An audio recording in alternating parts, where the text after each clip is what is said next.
cada uno dé como propuso en su corazón, no con tristeza ni por necesidad, porque Dios ama al dador alegre. Segunda a los Corintios 9:7.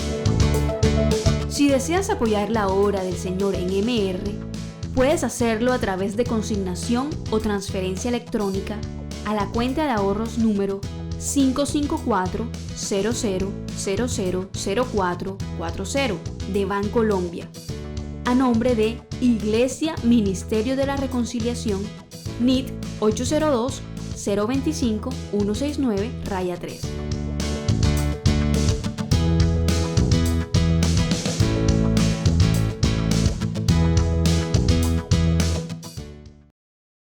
Amados hermanos, entramos al tiempo de la palabra que Dios ha preparado para nosotros en esta oportunidad. Le damos gracias por su generosidad al permitirnos cantarle, alabarle y honrarle con nuestros bienes, preparando así nuestros corazones para recibir su consejo. Como una oración no está de más, quiero invitarte, mi hermano, mi hermana, a que me acompañes en una breve palabra de oración para poner este tiempo en las manos de Él y no depender de nosotros ni de nuestras capacidades humanas. Padre, reconociendo, Señor, tu soberanía y tu presencia en medio nuestro, y reconociendo que tu propósito es edificar a tu iglesia, formando la imagen de tu Hijo en nuestro interior, y que una de las herramientas principales que tú utilizas es la predicación de la palabra. Queremos, Señor, ponerte este tiempo en tus manos. Queremos que dirijas al predicador en todo.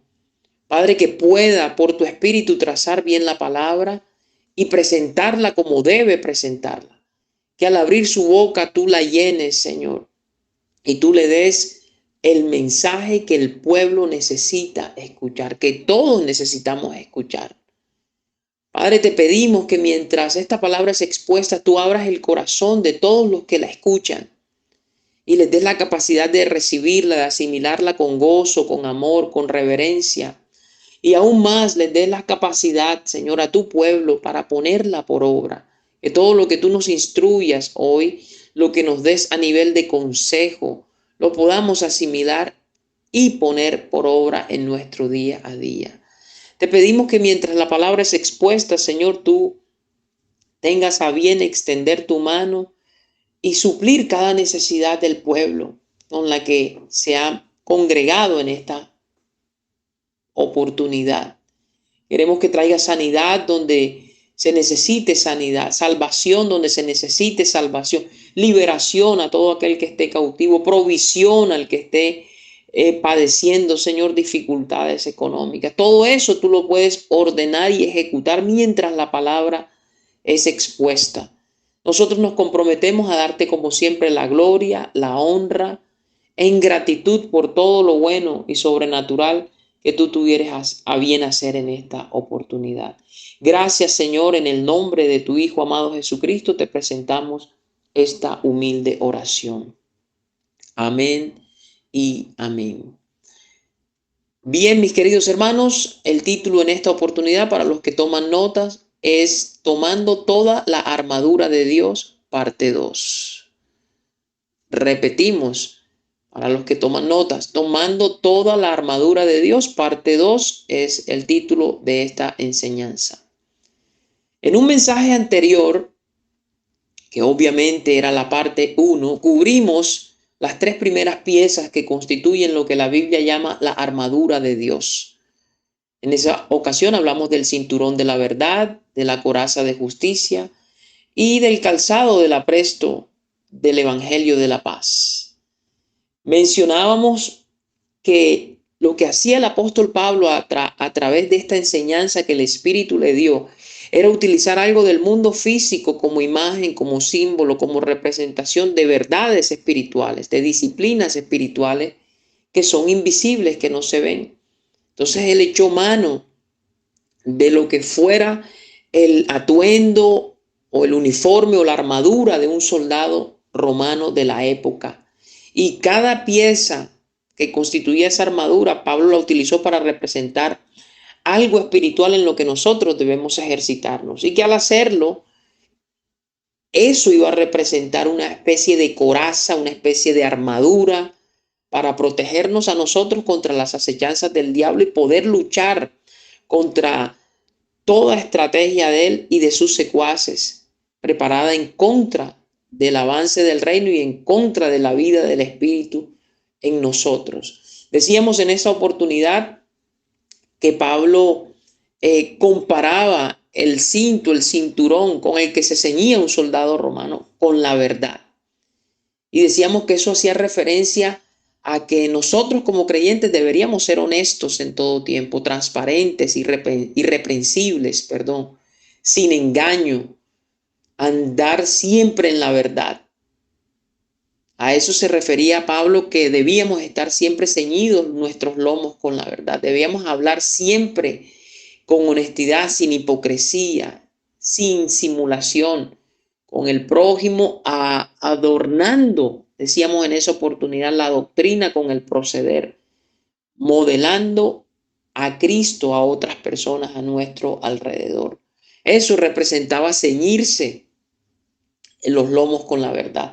Mencionábamos también lo que Pablo describiera como la segunda pieza de la armadura del soldado romano de la época, y era la coraza de justicia, y nos exhortaba que nos vistiéramos con la coraza de justicia.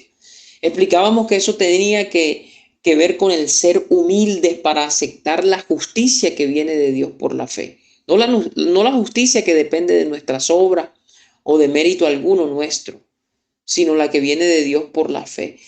Y decíamos que esto era importante porque esto nos ayudaba a reconocer que cuando Dios perdona nuestros pecados y nos limpia de toda maldad, Él nos imputa una justicia que es la justicia de Cristo y nos borra el historial y quedamos como si nunca hubiésemos pecado. Y esto era importantísimo porque decíamos que eso nos ayudaba a estar libres de culpa y de condenación por los pecados pasados. Y nos dejaba en capacidad de servirle con toda libertad a nuestro Dios. Y decíamos que esta era una protección contra un alma letal de Satanás, que ya la hemos mencionado, la culpa y la condenación. En último lugar, hablamos en esa oportunidad de calzarnos los pies con el apresto del Evangelio de la Paz, donde Pablo está utilizando la figura del calzado del soldado romano para representar el hecho de que nosotros estamos llamados a ser diligentes en estudiar y asimilar lo que es el Evangelio de la Paz. Y que aún más, una vez lo entendamos, lo hayamos asimilado, estamos llamados a tener la disposición en todo tiempo de compartir ese mensaje del Evangelio que trae paz. Y ese mensaje que nos ha hecho tanto bien a nosotros. Un mensaje que nos ha enriquecido en todas las cosas, en toda palabra, en toda ciencia. Un mensaje que nos ha realizado, que nos hace sentir completos, que no nos hace falta nada. Un mensaje que nos ha hecho gozar del privilegio de estar sentados juntamente con Cristo en los lugares celestiales, donde estamos ya bendecidos con Él, con toda bendición espiritual. Entonces, el llamado es a estar prestos, solícitos en predicar este mensaje una vez lo hayamos estudiado, entendido, asimilado.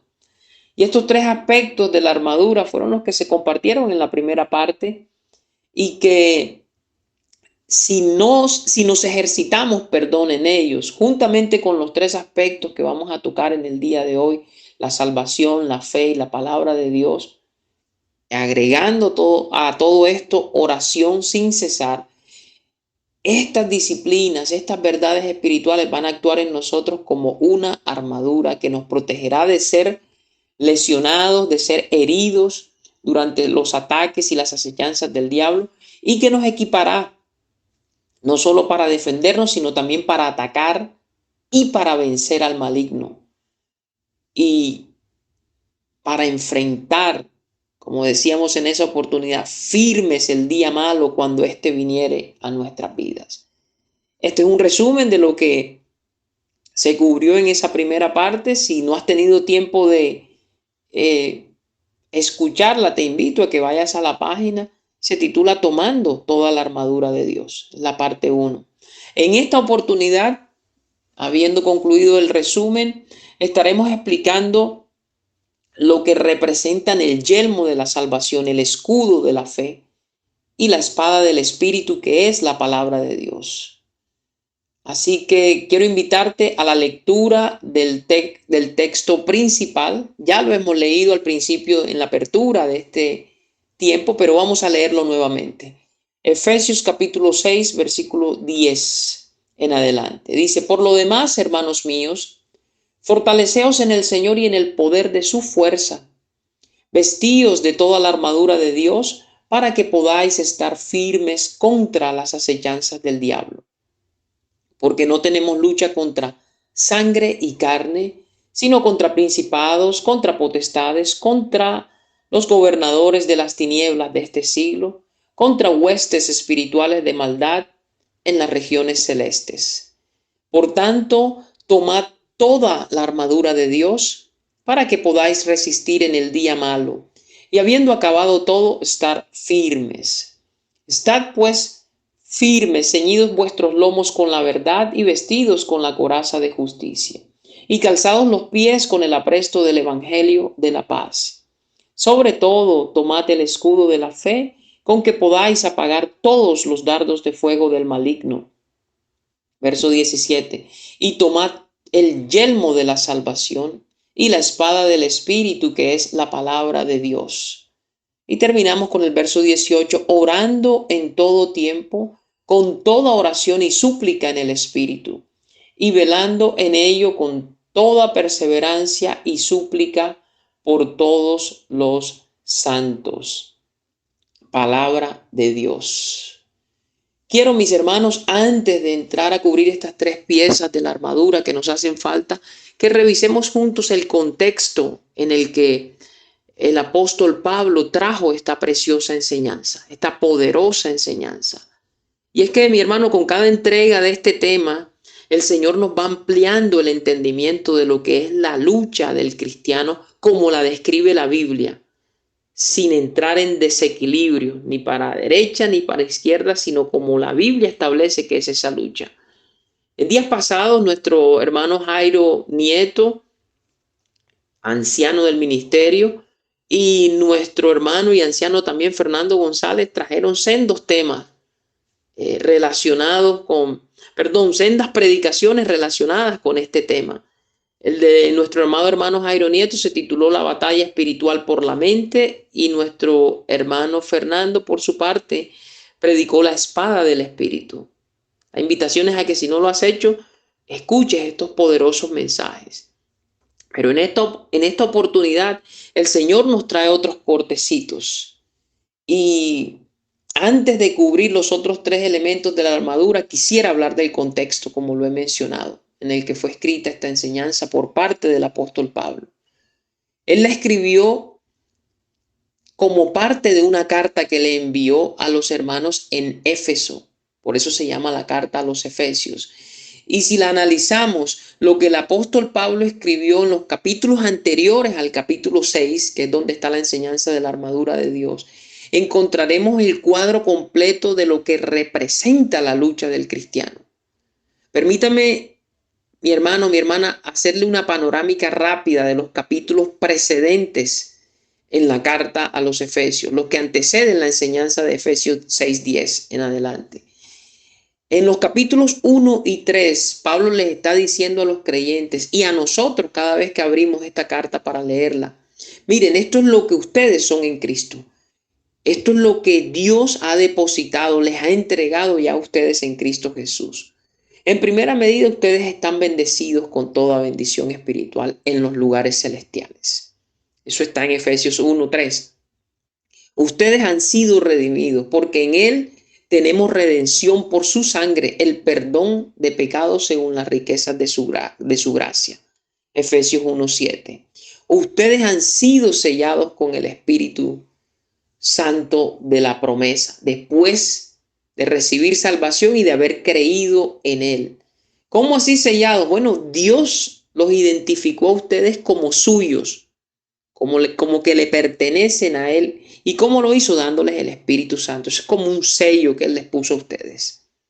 Y ese Espíritu es las arras de la herencia que Él les ha entregado a ustedes. Es la garantía de que ustedes tienen de parte de Dios, es la garantía que ustedes cristianos, creyentes, tienen de parte de Dios de que Él les va a dar la herencia que le prometió y de que los ha comprado para que sean pueblo suyo, para que le den gloria, honra y alabanza. Eso está en Efesios 1, del 13 al 14. En Él tienen precisamente una gran herencia. Dice Hebreos 1, 11. En Él asimismo tuvimos herencia, habiendo sido predestinados. Y habla de las riquezas de la gloria de su herencia en los santos. Efesios 1, 18. ¿Qué más Dios ha depositado en ustedes? Le decía Pablo en Efesios 2, del 1 al 4, menciona que Él nos dio vida a nosotros cuando estábamos muertos en delitos y pecados. Nos dio vida juntamente con Cristo y dice por gracia, porque por gracia sois salvos. En Efesios 2, 6 dice que no solamente nos resucitó con Cristo, sino que nos hizo sentar en los lugares celestiales con Cristo Jesús. Es decir, que en simultánea nuestro cuerpo físico está con los pies sobre la geografía, el territorio en el que tú te encuentres en este momento, pero tu espíritu también está en un lugar que la Biblia denomina lugares celestiales. Tú has sido creado en Cristo, dice Efesios 2:10. Somos hechura suya, hechura de Dios, creados en Cristo Jesús para buenas obras. Mire todo lo que Pablo les está diciendo por el Espíritu que ya Dios ha depositado en nosotros. Dios ha creado algo, una entidad que se llama iglesia, y la ha creado al reconciliar a dos pueblos, a los judíos y a los gentiles, que no gustaban los unos de los otros. Eso está en Efesios 2:16, dice, y mediante la cruz reconciliar con Dios a ambos en un solo cuerpo, matando las enemistades en ella, matando en ella las enemistades, o sea, en la cruz. En Efesios 3:6 corrobora esto, dice que los gentiles son coherederos y miembros del mismo cuerpo y copartícipes de la promesa de Cristo Jesús por medio del Evangelio. Mira esta preciosura de revelación. En Efesios 3:18 y 19, Pablo les dice, mire, ustedes han sido amados con un amor que no tiene comparación en el universo. Ustedes han sido y son amados como nunca llegarán a ser amados por nadie. Y esto no va a cambiar. Dice, ustedes deben ser plenamente capaces, el deseo de Dios, de comprender con todos los santos cuál sea la anchura, la longitud, la profundidad y la altura, y de conocer el amor de Cristo, que excede a todo conocimiento, para que seáis llenos de toda la plenitud de Dios. Entonces Pablo del capítulo 1 al 3 muestra todas estas riquezas que nosotros hemos recibido de parte de Dios como creyentes. En el capítulo 4, Pablo explica cómo sucedió esto. Habla del propósito de la iglesia, habla de lo que es una vida transformada y cómo sucede esa transformación.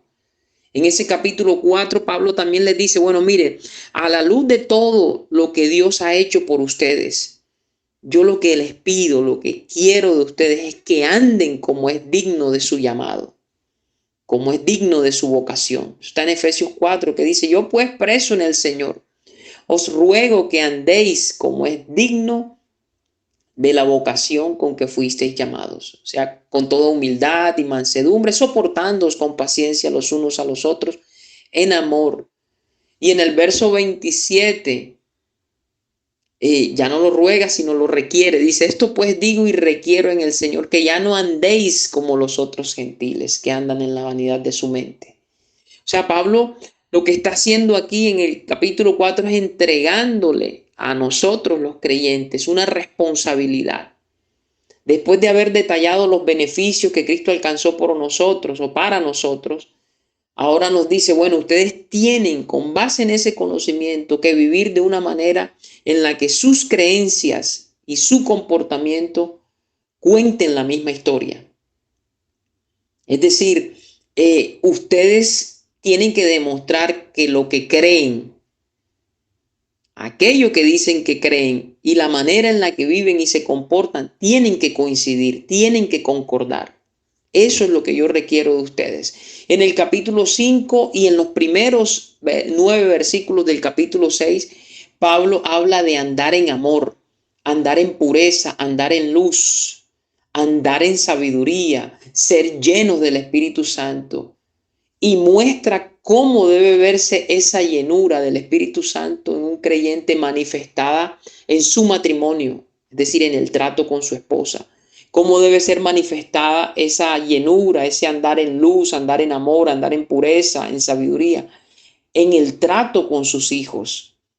Y cómo se debe ver eso manifestado en su lugar de trabajo, en el trato con sus jefes, con sus compañeros. Eso lo hace en el capítulo 5 y en los primeros 9 versículos del capítulo 6. Y en el capítulo 6, desde el versículo 10, que es lo que hemos leído, Pablo explica, y aquí está el clic que a mi parecer, por lo que he estudiado, es lo que le da a uno la capacidad de entender a nivel global, general, en qué consiste la lucha del cristiano. Porque Pablo explica aquí cómo esta nueva vida y todas estas relaciones con la esposa, con los hijos, con los jefes, y cómo la vida del Espíritu manifestándose a través de nosotros, que es una promesa de parte de Dios, cómo todo esto va a ocurrir, pero en un ambiente hostil, en un ambiente agreste, en un ambiente antagónico. Es decir, Dios nos equipó con todas estas riquezas, pero nos está diciendo a través de Pablo, no crean que el vivir estas cosas va a ocurrir en un ambiente donde todo va a ser color de rosa, donde todo va a estar puestecito para que ustedes no tengan ningún tipo de estorbo. No, por el contrario, le está diciendo, esto lo van a tener que vivir en un ambiente hostil porque va a haber oposición. Hay un diablo y hay un grupo de secuaces suyos, principados, potestades, gobernadores de las tinieblas, huestes espirituales de maldad que se van a oponer a que ustedes vivan de acuerdo a lo que ya Dios ha decretado para ustedes. En otras palabras, ustedes se van a encontrar en una batalla, en una lucha diaria. Y luego, comenzando desde el versículo 10 que ya leímos, Pablo por el Espíritu nos va a enseñar cuál es esa batalla, dónde ocurre la batalla, cómo ponerse la armadura espiritual para poder permanecer firmes contra las acechanzas del diablo y cómo experimentar la victoria que Cristo ya alcanzó para nosotros. Así que, mis hermanos, la conclusión es que hay una guerra invisible que es tan real como el mundo visible, porque hay veces pensamos como es invisible, tal vez no es algo imaginario, es algo que no es real, es mero símbolo, no, es una guerra real, aunque sea invisible, es real. Y nosotros estamos involucrados en ese conflicto cósmico, como lo llamara alguien, y que tiene implicaciones eternas. Por eso Pablo escribió en segunda carta a los Corintios, capítulo 10, verso 3, dice, pues aunque andamos en la carne, no militamos según la carne, porque las armas de nuestra milicia no son carnales, sino poderosas en Dios para la destrucción de fortalezas, derribando argumentos y toda altivez que se levanta contra el conocimiento de Dios, y llevando cautivo todo pensamiento a la obediencia a Cristo. Si notas aquí, como lo hemos mencionado en otras oportunidades, las palabras claves aquí son argumentos, altivez, conocimiento, pensamiento. Eso nos dice a nosotros dónde es que nosotros estamos militando, en qué área es que se lucha. Se lucha en el área de la mente, en el área de los pensamientos, de los argumentos, del conocimiento, de la altivez, de ciertos conocimientos que se levantan contra Dios.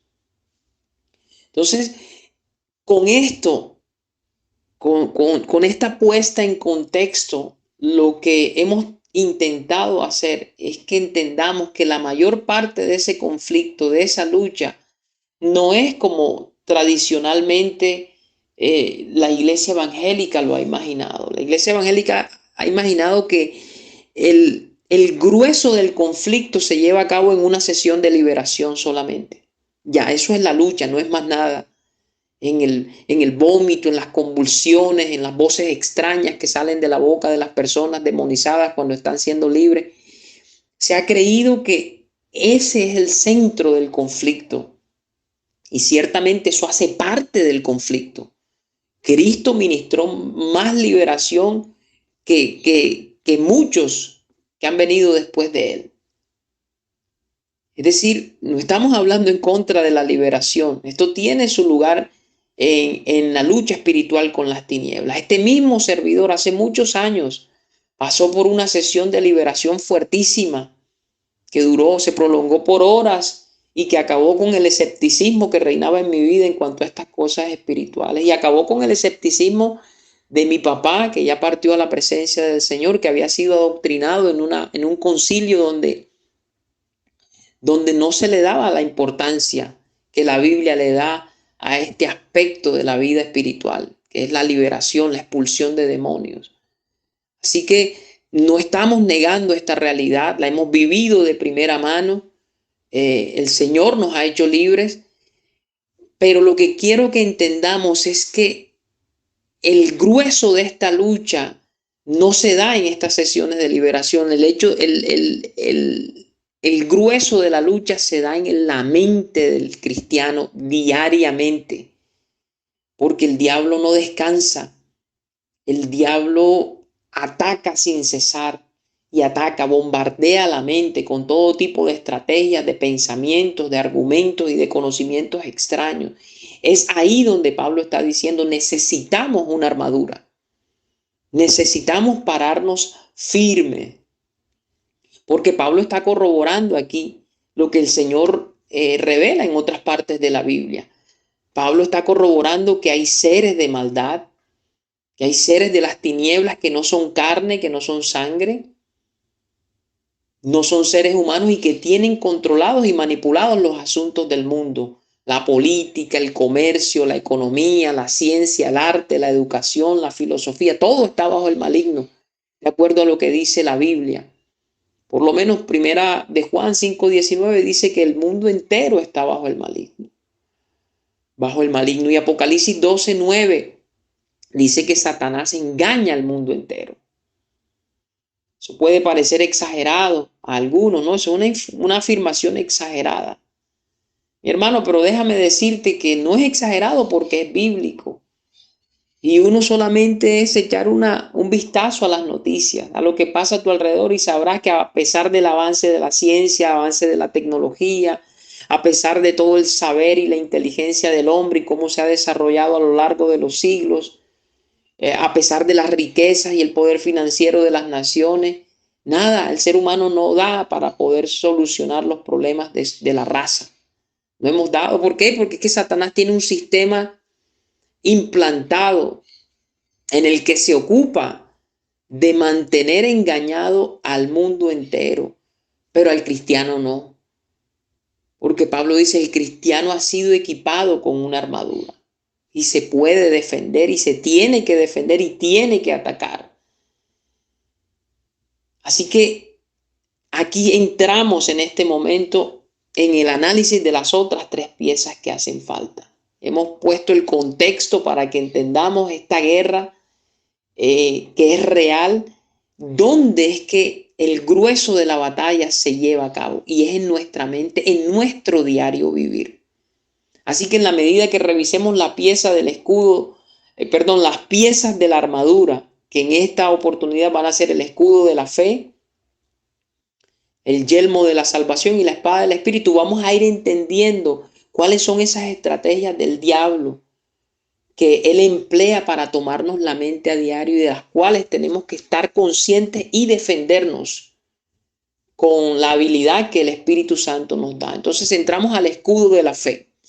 En Efesios 6:16 dice, sobre todo tomad el escudo de la fe. El escudo de la fe del que se habla en este versículo 16, mi hermano, tiene un propósito. Así como el escudo físico tenía el propósito de proteger a un soldado, su humanidad, todo su cuerpo, de los dardos, de las flechas que eran incendiarias, que tenían fuego en su punta. El escudo estaba diseñado de tal manera que retenía las flechas y las apagaba. Estaba diseñado para asfixiar la llama que trajera la flecha. De la misma manera, la fe en nosotros, cuando nos afirmamos en ella, tiene el propósito de hacer nula, de apagar todos los dardos, todos los pensamientos de duda que Satanás quiere sembrar en nuestras mentes, porque lo contrario a la fe es duda, lo contrario a la fe es incredulidad. Y Satanás trabaja para inyectarnos duda las 24 horas del día, aun cuando estamos dormidos. A veces tenemos todo tipo de sueños perversos, sueños hostiles, y nos hacen levantar con un estado de ánimo que es contrario a la fe. Uno dice, pero ¿por qué me levanto con esta mentalidad y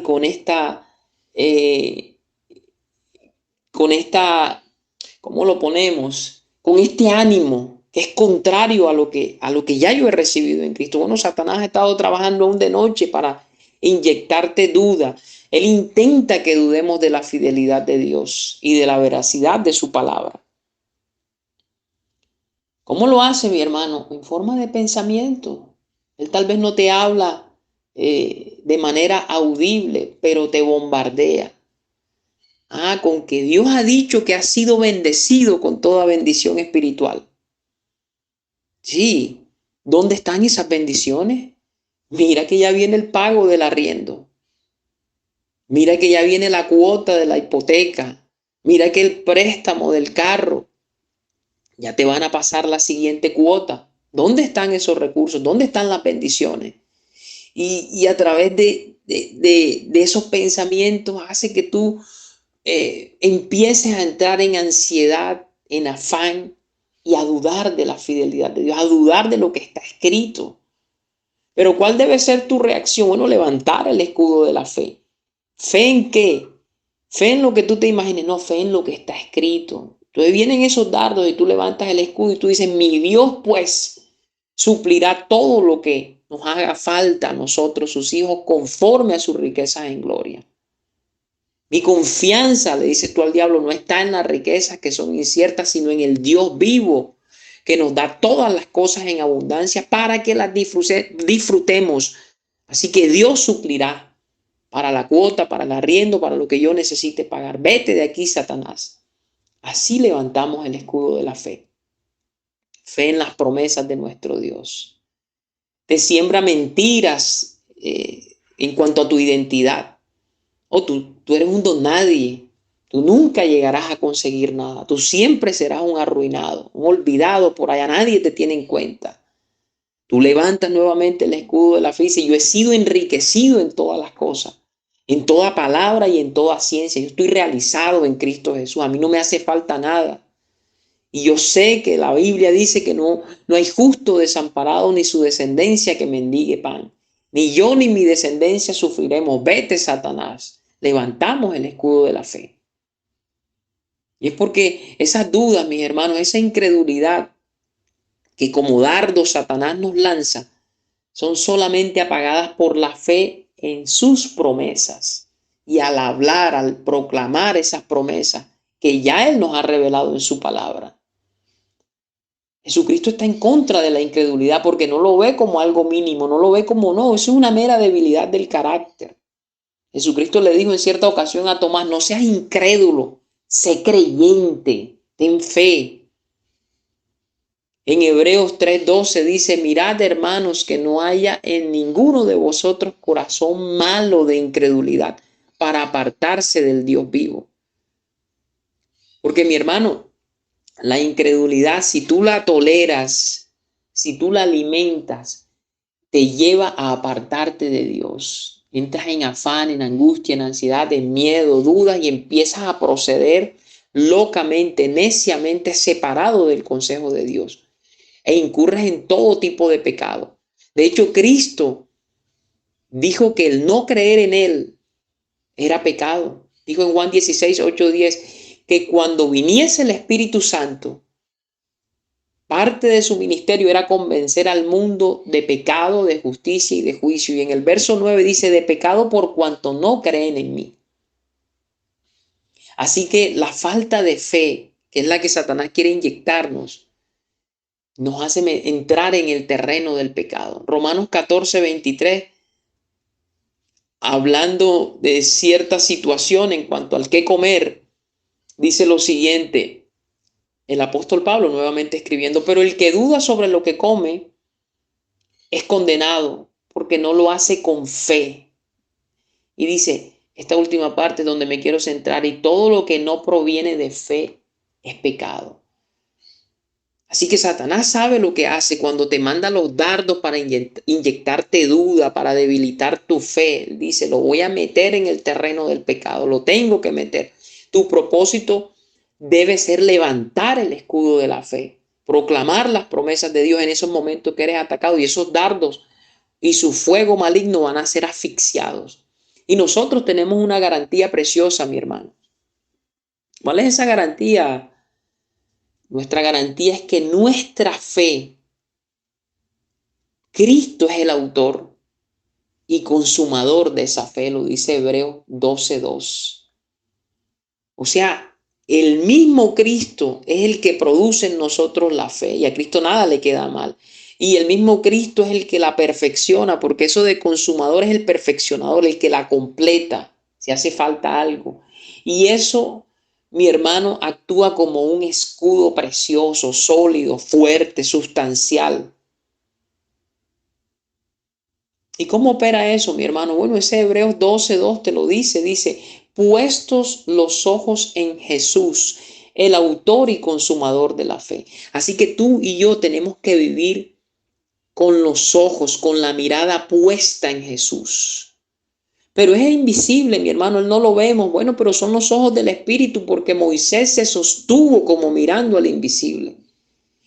Y como Cristo es autor y consumador de la fe, el escudo nuestro, si nos mantenemos con la mirada puesta en Cristo, va a estar siempre allí en el lugar que debe estar, y va a apagar todos y cada uno de los dardos de fuego del maligno. Esa es nuestra garantía. Así que ese es nuestro llamado, a poner la mira en Jesús, en las cosas de arriba. Vamos a mantenernos en el terreno de la fe.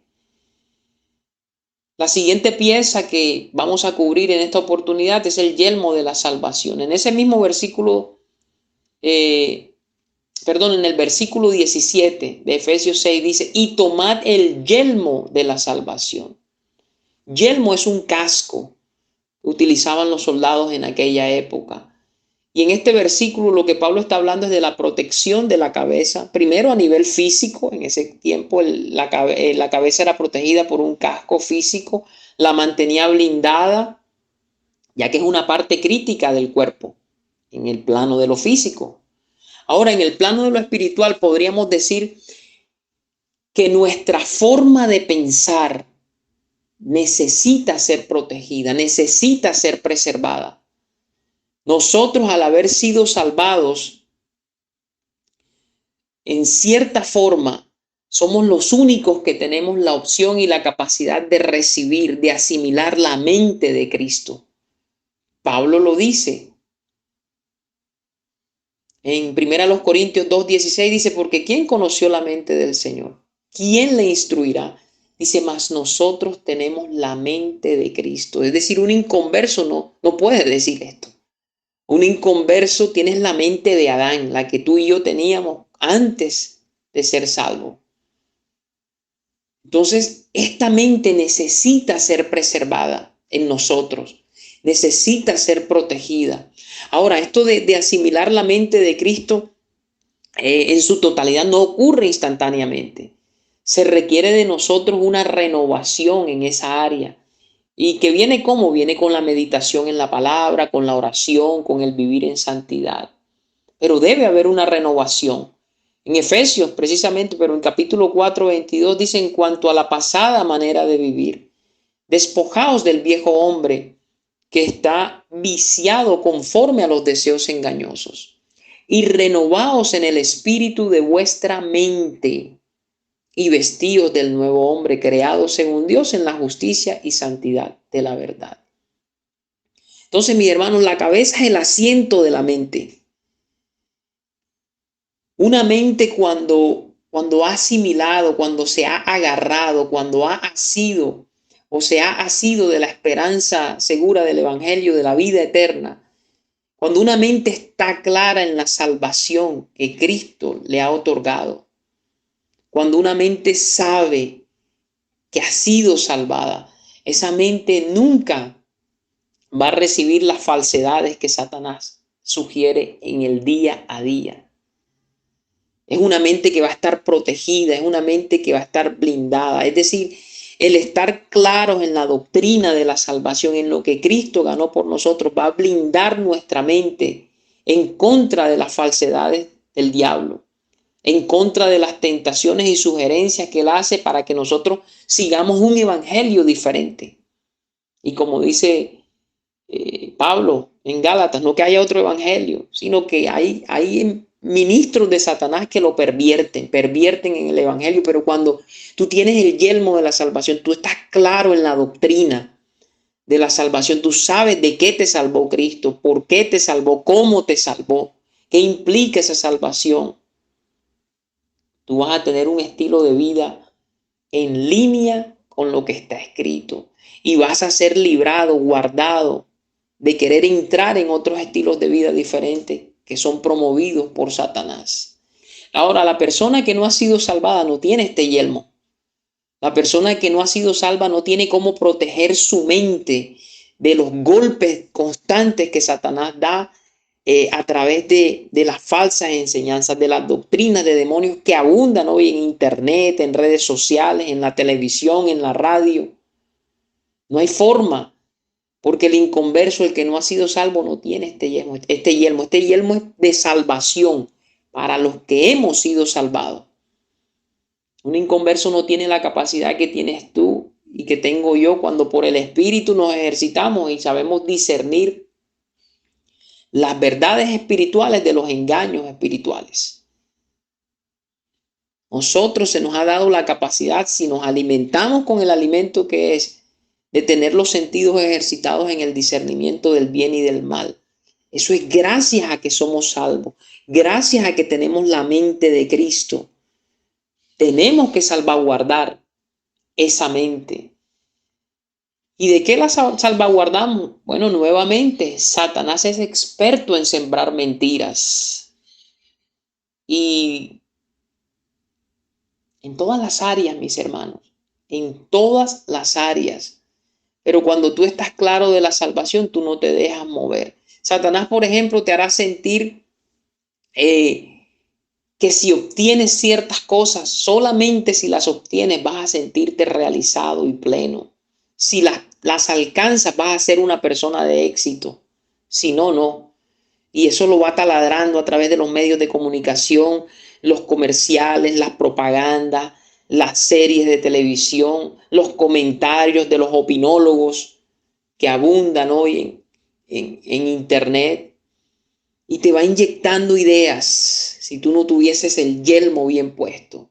Y te dice, mira, si tuvieses más dinero, si tú ganaras más, tú serías feliz, tú te sentirías pleno y realizado. Y si tú te comes esa mentira, si tú no proteges tu mente, tú empiezas a entrar en un afán por querer trabajar más, ganar más, una obsesión. Entonces empiezas a sacrificar a tu familia, empiezas a olvidarte de la oración, del congregarte, porque es que ya no puedo, tengo que trabajar los domingos también.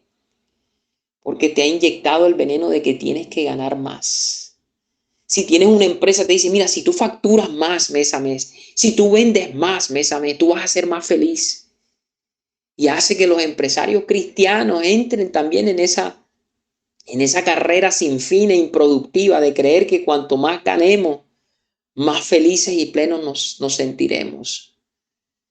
Oh, mira, si tú tuvieras músculos más grandes y más definidos, a los hombres nos dice. Si tú, a la mujer le dices, si tú tuvieras una mejor figura, si fueses 90, 60, 90, tú serías más feliz. Y entra uno en ese afán por alcanzar estas cosas y se va olvidando de lo que la Biblia establece. Y se olvida uno de dar la respuesta correcta. ¿Cómo deberíamos responder a esto si estamos afianzados en la doctrina? Cuando venga ese bombardeo, debemos responder, bueno, en primer lugar, el ejercicio corporal para poco aprovecha, en este último caso. Pero la piedad para todo aprovecha. Yo no tengo que afanarme por estar 24 horas en un gimnasio, porque es el ejercicio de la piedad, el ejercitarme en ella lo que va a traer provecho y beneficio, no solamente en esta vida, sino tiene promesas del siglo venidero. Ojo, no que sea malo hacer ejercicio, hay que hacer ejercicio, hay que cuidar el cuerpo, no me malinterpreten. Pero lo que no hay es que sucumbir a la mentira del diablo de que debes vivir para el ejercicio, de que debes vivir para tener un cuerpo esbelto, si no eres un frustrado y eres un fracasado. Es una mentira que solamente si tienes la mente de Cristo protegida en ti, la vas a poder repeler. O si tuvieses otro diploma, Joao, si hicieras una maestría, si hicieras un doctorado y después un postdoctorado, tú serías pleno, tú te sentirías realizado. Si tuvieras un carro de alta gama, entonces serías alguien importante, la gente te admiraría, te sentirías pleno. Mira, si remodelas la casa y le colocas ese piso en mármol que le colocó el vecino de enfrente a la casa de él, entonces tú te sentirías menos triste, menos miserable. ¿No te das cuenta cómo tu vecino es más feliz desde que hizo las remodelaciones en la casa? Se le ve un brillo en el rostro y entras tú en el terreno de la envidia, codiciar lo que no es tuyo. Respuesta para todas estas acechanzas del diablo que son contra tu mente y son diarias. Hombre, lo que dice Jeremías 9:23. Dice, así dice el Señor, no se alabe el sabio en su sabiduría y en su montón de diplomas, ni en su valentía se alabe el valiente, ni el rico se alabe en su riqueza, en su carro de alta gama, en su casa, en estas cosas materiales. Pero miren lo que dice el 24, más alabes en esto el que se hubiese de alabar, en entenderme y conocerme que yo soy el Señor, que hago misericordia, juicio y justicia en la tierra, porque estas cosas quiero, dice el Señor. Así se repele. Si uno está firme en esto, estas seducciones de Satanás no hacen mella en uno porque uno tiene la mente protegida. Uno sabe lo que Dios demanda de uno y qué es lo que es importante ante sus ojos. Mire, el apóstol Pablo en Filipenses, hablando de todas estas cosas materiales y logros a nivel humano, miren lo que dice en Filipenses capítulo 3:7. Y esta debe ser parte de la estrategia que nosotros utilicemos como yelmo, citar esto, recordárnoslo, citárselo a Satanás. Dice, pero cuantas cosas eran para mí ganancia, las he estimado como pérdida por amor de Cristo, y ciertamente aún estimo todas las cosas como pérdida por la excelencia del conocimiento de Cristo Jesús, mi Señor, por amor del cual lo he perdido todo y lo tengo por basura para ganar a Cristo. Así que, mis hermanos, la respuesta nuestra es resistir a esta oleada de pensamientos liberados contra nuestra mente, porque esa es nuestra lucha y requiere que nuestra mente esté protegida y blindada con la palabra. Pero si tú no lees palabra, si tú no te ejercitas en estudiar doctrina, tú no podrás defenderte de estos ataques de Satanás. Se necesita un yelmo de salvación. Tenemos que estar claros y fundamentados en esa doctrina de la salvación y en las sanas palabras de nuestro Señor Jesucristo. Pablo le dijo en cierta ocasión a Timoteo, pero el Espíritu dice claramente que en los postreros tiempos algunos apostatarán de la fe, escuchando a espíritus engañadores y a doctrinas de demonios. Pero mira lo que le dice, cómo se protege. Entre tanto que voy, ocúpate en la lectura, la exhortación y la enseñanza. Y en el verso 16, porque estamos leyendo 1 Timoteo 4, leímos versículo 1, 13 y ahora el 16, le dice Pablo, ten cuidado de ti mismo y de la doctrina. Miren la importancia de estudiar doctrina. Dice, persiste en ello, pues haciendo esto te salvarás a ti mismo y a los que te oyeren. Entonces la pregunta es, ¿tienes tú cuidado de la doctrina? ¿Meditas en lo que Dios nos ha revelado en las Escrituras? ¿Te ocupas tú, Joao Salazar, en la lectura, en la enseñanza? Hazlo, porque ahí está tu protección contra las falsas doctrinas demoníacas, la fábula, la apostasía que Dios profetizó para estos tiempos.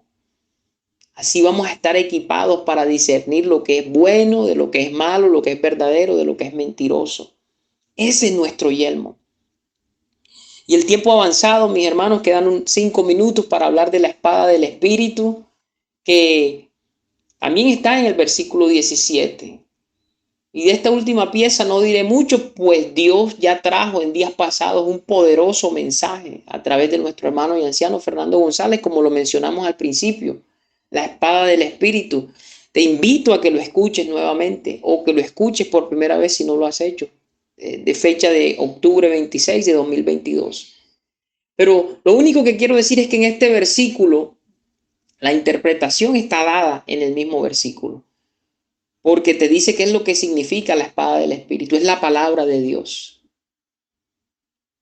Mientras que todas las demás piezas de la armadura espiritual son de naturaleza defensiva, la espada del Espíritu es la única arma ofensiva en esta armadura de Dios.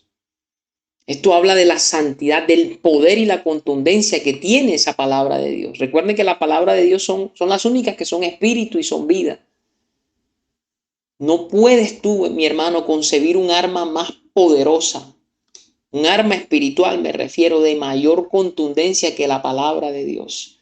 En las tentaciones de Jesús en el desierto, la palabra de Dios siempre fue su respuesta. Una respuesta eficaz, una respuesta que abrumó y sobreabrumó al diablo, a tal punto de que lo puso en huida, lo debilitó y tuvo que salir corriendo. Esa misma palabra es la que el Señor en el futuro va a utilizar para aniquilar la rebelión de todas las naciones que están aliadas con Satanás. Esa misma palabra es la que Dios va a utilizar para destruir al anticristo, al inicuo. Una de las descripciones de Apocalipsis 19 que dan de Jesucristo es que de su boca sale una espada aguda. Y sabemos que esa espada es su palabra. Dice, para herir con ella las naciones, y él la regirá con vara de hierro. Esa palabra es la que va a traer justicia, la que va a traer juicio sobre las naciones. Es un arma contundente. Y en 2 Tesalonicenses capítulo 2, hablando de la manifestación del anticristo que hay en esta en esta porción de 2 Tesalonicenses, Pablo lo llama el inicuo. Dice que cuyo advenimiento es por obra de Satanás. Mire cómo lo va a matar el Señor, a quien el Señor matará con el espíritu de su boca. O sea que si la palabra de Dios es una espada y es espada de dos filos, es un arma letal para destruir a los enemigos de Dios. Y esa es la que Cristo va a utilizar para traer juicio sobre las naciones, para herirla, pero también para destruir al anticristo. Y lo resalto, mi hermano, porque es una bendición que esa misma palabra con la que Cristo va a lograr esto está disponible para nosotros en el día de hoy, en el día a día. Tú puedes destruir las maquinaciones, las acechanzas del diablo. Puedes hacer que el diablo salga huyendo de ti con la palabra, con la espada del Espíritu. Esa es con la que Jesús resistió, como hemos dicho, cansó y venció a Satanás en la tentación en el desierto. Está a tu disposición. La pregunta es, ¿la usas o no la usas? ¿La uso o no la uso? Y ya para cerrar, mi hermano, en el versículo 18, Pablo dice, orando en todo tiempo, con toda oración y súplica en el Espíritu, y velando en ello con toda perseverancia y súplica por todos los santos. En este versículo, Pablo nos dice por el Espíritu que oremos en el Espíritu. Es decir, que oremos con la mente de Cristo, con su corazón, con sus prioridades de primero, con los intereses de Él y no los nuestros. Y que oremos a favor de los negocios de nuestro Señor, porque así es que el Espíritu nos guía. si de verdad tenemos el Espíritu. Y Pablo lo dice, es necesario orar. Aparte de vestir toda la armadura de Dios, tenemos que orar. No podemos descuidar la oración. Es el medio por el cual nosotros obtenemos la fuerza espiritual que viene de Dios. Sin oración, mi hermano, sin confianza en Dios, sin depender de Él, nuestros esfuerzos en esta lucha espiritual van a ser vacíos e inútiles. Por eso es que Dios constantemente nos llama a perseverar en la oración, a orar en todo tiempo, a orar sin cesar, a ser constantes en la oración y a reconocer que esto de orar es nuestra mayor necesidad siempre, y a que no debemos desmayar. Y aquí le hablo a los intercesores que deberíamos ser todos. Oramos sin cesar, oramos en todo tiempo, somos constantes en la oración. Si aún no lo estamos haciendo, debemos empezar hoy, mis hermanos. Es el llamado en este versículo 18. Entonces, cerrando y concluyendo, la armadura completa de Dios, toda la armadura de Dios, la verdad, la justicia, el evangelio de la paz, la fe, la salvación, la palabra de Dios y la oración, como lo mencionamos en el versículo 18, son las herramientas que Dios nos ha dado, a través de las cuales podemos ser espiritualmente victoriosos, venciendo los ataques y las tentaciones de Satanás, y podemos manifestar la vida del Espíritu en nuestro día a día, en las relaciones con los que nos rodean. Damos gracias al Señor por equiparnos. Padre, gracias por tu palabra. Gracias, Señor, por instruirnos, por equiparnos y por ampliarnos, Señor, el entendimiento de lo que es la lucha en el Espíritu, bíblicamente, equilibrada, balanceada. Gracias por edificar a tu iglesia y gracias porque no nos dejaste desprovistos, Señor, de armas, de defensa y de la arma ofensiva que es letal, la palabra de Dios, contra las maquinaciones del diablo. Te bendecimos, Señor, y te pedimos que nos ayudes a interiorizar estas verdades de tal manera que fluyan en nuestro interior y se manifiesten en el entorno en el que nosotros nos movemos. Te bendecimos, Señor, y te damos gracias y te pedimos que en un acto de amor, Señor, toques cada vida en esta hora, especialmente las personas que han tomado el tiempo para escribir en el chat, dejándonos saber que tienen necesidades y pidiéndonos apoyo en oración. Bendícela, Señor, concediéndoles lo que anhelan sus corazones, lo que sus vidas necesitan y que estén en línea con tu voluntad. Nosotros te damos la gloria, te damos la honra porque sabemos que tú eres generoso y que tú te llevas todo el crédito por todo lo sobrenatural que has hecho en esta oportunidad. Gracias, Señor, en el nombre poderoso de Jesús oramos. Amén y amén. Bien, mis queridos hermanos, queremos expresar el testimonio de nuestra gratitud para todos aquellos que siguieron la transmisión en vivo y los que se tomaron el trabajo de dejarnos saber que estuvieron allí conectados todo el tiempo. Bendecimos sus vidas y agradecidos estamos también con Dios porque ustedes nos estimulan a seguir batallando, peleando la buena batalla de la fe y a seguir sirviéndole al Señor sabiendo que no le estamos hablando al aire.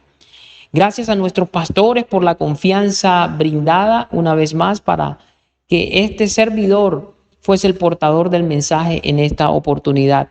Gracias también a nuestros hermanos David y Viviana, quienes en la parte técnica, como siempre, ofrecen un servicio de excelencia a nuestro Dios. Gracias a ellos, esta señal ha llegado a cada uno de nuestros lugares y hemos sido bendecidos al participar de este tiempo de culto al Señor y al haber recibido su palabra.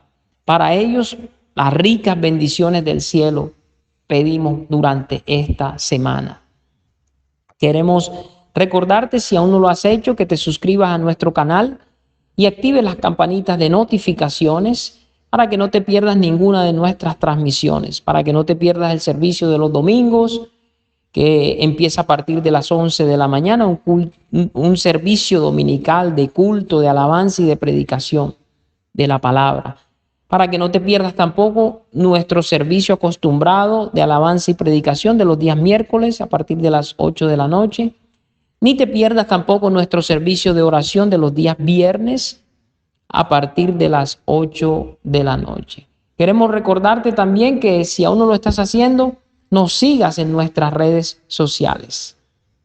Dichas estas cosas, con corazones agradecidos, levantemos nuestras manos en santidad, sin ira ni contienda, sino con el gozo que Dios nos ha dado para recibir la bendición que Él imparte servicio tras servicio al final de cada transmisión. Levantamos nuestras manos, mis hermanos.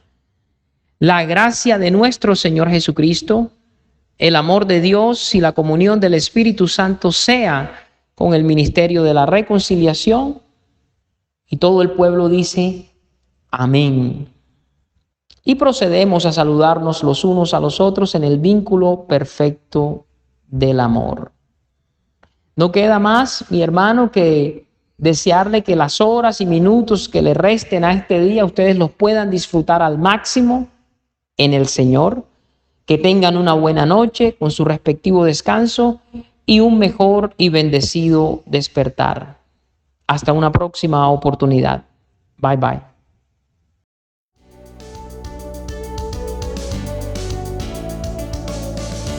Esperamos en el Señor que esta transmisión haya sido de edificación para tu vida.